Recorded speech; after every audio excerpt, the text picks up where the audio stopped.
Well, a few years ago, 2005, I got placed on probation for failure to register as a sex offender from a crime that was committed that I was accused of in 1990.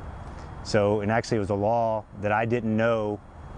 It was something I didn't even know I was supposed to do. You know, I pled guilty. I was 16 years old when I pled no contest to it because they told me I could go home right away.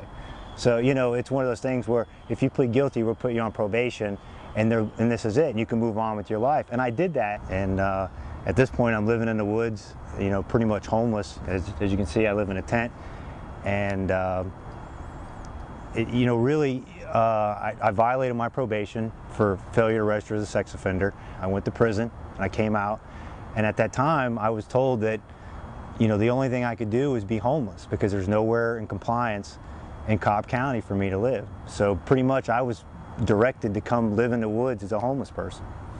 The laws, the state laws in the state of Georgia says that I can't live within 1,000 feet of a church, that I can't live within 1,000 feet of a daycare, any school, things like that.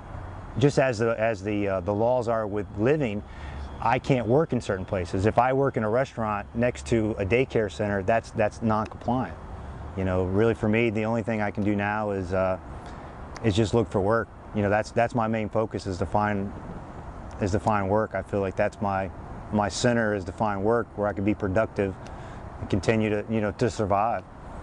The only help that I've received, and I'm waiting on it now, is I can apply. Since I'm homeless, I can apply for food stamps, and really to me that it makes no sense, because I become a nuisance.